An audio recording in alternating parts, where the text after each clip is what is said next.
إذن بعد بسم الله الرحمن الرحيم والصلاة والسلام على أشرف المرسلين.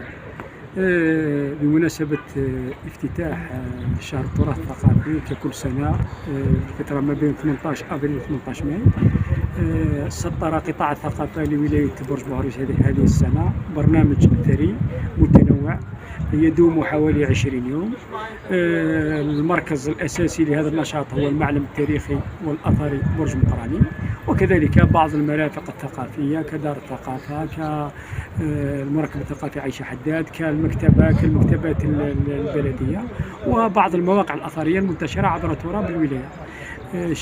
شعار وزارة الثقافة هذه السنة هو شعار يعني يتناسب مع البعد الإفريقي للجزائر، فاختارت وزارة الثقافة شعار هو التراث الجزائري وامتداداته الإفريقية.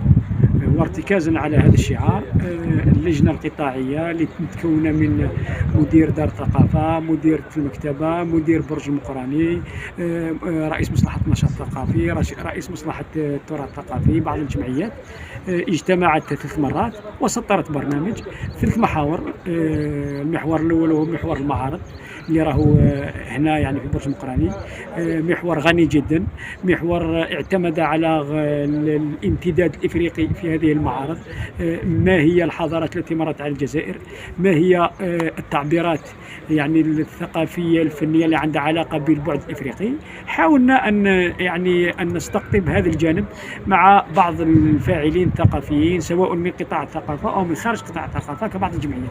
هذه فيما يخص المعارض، وغدا ستتمكنون من متابعة هذه الكرونولوجيا تاع المعارض.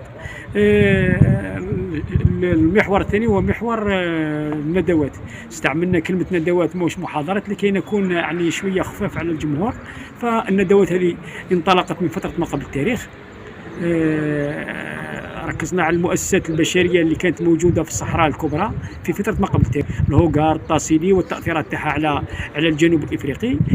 اخترنا لهذه المحاور دكاتره واساتذه من جامعه البشير الابراهيمي، يعني هم مختصين في علم الاثار والتاريخ. فالمحور المحاضره الاولى نشطوها يعني هذه الدكاتره من الجامعه، نتكلموا على المؤسسه البشريه، تاثيراتها وامتداداتها عبر البعد الافريقي. ثم الفتره الكبيره الاخرى هي الفترات القديمه نسميوها، وتمتد من البعد الفينيقي على الساحل ثم الانتشار جنوبا.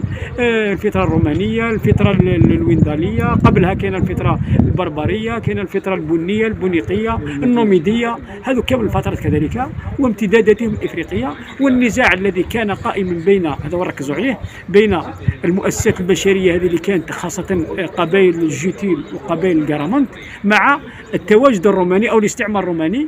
اضطر الاستعمار الروماني في واحد القرن الثاني والثالث باش يدير ما يسمى باللماس، لكن ما صلحلوش اللماس هذا. حابين هذه نظهروها للجمهور لان كنا احنا سببنا يعني مشاكل هذا الاستعمار الروماني، هجمات كر وفر بالقبائل تاع الجرامنت وجيتيل شمالا جنوبا، وفي الشمال القبائل تاع النوميد وتاع البربر والمور وغيرها. فلذلك الرومان كذلك كما فرنسا اضطروا باش يعني ثم ننتقل الى الفتره الوسيطه. الفتره الوسيطه عندها اهميتين، عندها اهميه دينيه، هو التغلغل الاسلامي في الجنوب عن طريق الزوايا والمبشرين الدينيين.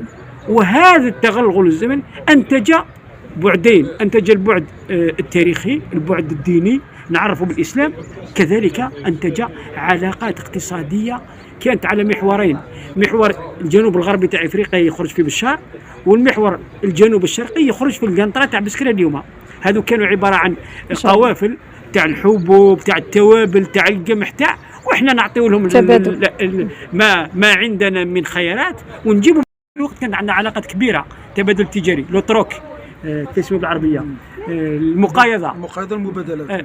المقايضه كانت مقايضه كبيره. هذا لوتروك كان احنا نعطيو لهم خاصه الملح والجلود وبعض التوابل.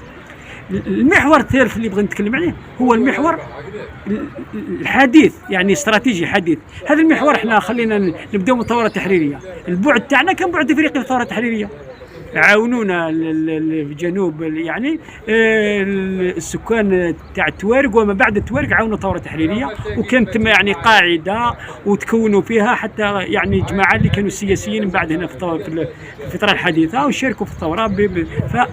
هذا البعد انتج كذلك بعد ذلك تبادل مشاركه الجزائر في اعاده بعث ما يسمى بالاتحاد الافريقي اليوم في اشكال مختلفه. مثلا التدريبات العسكريه، الجزائر اللي اليوم ما زالت تدرب للدول هذه، التدريب العسكريه، التكوين العلمي اللي اليوم الافارقه راهم يتكونوا في الجامعات تاعنا، الدبلوماسي العلمي الادارات الى غير ذلك. لكن اكثر من هذا وذاك هو التنميه البشريه اللي اليوم راهي رئيس الجمهوريه سي عبد المجيد تبون عطى لها بعد كبير، هو من خلال يعطيو لهم السياسيين يعطيو لها تعبير خير منا، هو الامن الاستراتيجي. الامن الاستراتيجي ما يجيش غير بالعسكر والجنود، يجي كذلك بالتنميه في الحدود. والحمد لله رئيس الجمهوريه خلق ما يسمى بالبنك الافريقي المحلي باش ينمي المناطق الحدوديه، باش نخلقوا حزام امني للدوله الجزائريه. هذا هو الامن الاستراتيجي اللي غير مباشر. البعد الاخر هو البعد الفني وما ادراك ما البعد الفني نتكلموا عليه. اولا نتكلموا عليه عن طريق السينما في الدول خاصه بوركينا فاسو كانت متطوره، فهناك افلام اللي تخدم البعد الافريقي، تخدم في الجانب هذا.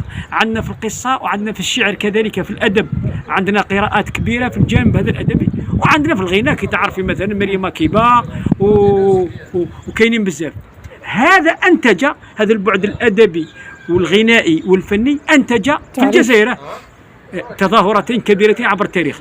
هو لو باناف اللي ندار، انت كنت صغيره ما زدتيش، في 69 بتظاهره كبرى جزائريه مع البعد الافريقي، فيها غناء، فيها مسرح، فيها شعر، فيها ادب، فيها سينما، فيها دارت في 69 دارتها الجزائر. دارت وعاودتها الدوله الجزائريه في 2009 كذلك. نفس لو باناف بطبعه جديده كذلك، وكانت تظاهره كبيره جدا للثقافه الافريقيه في الجزائر في سنه 2009. وكانت كذلك تظاهره دامت شهر ناجحه كبير، كانت يعني طبعوا الكتب تاع الافارقه، طبعوا الاتصالات تاع الافارقه، ظهروا العلاقات، ظهروا الشخصيات الكبيره. ونقدر نسميك زوج شخصيات اللي احنا مديرينهم غدوه تشوفوهم في السيدي. هواري بومدين اللي اعطى قيمه كبيره للبعد الافريقي، والرئيس الحالي عبد المجيد تبون اللي عاود احيا ما كان في السنوات الستينات اليوم كذلك البعد الافريقي.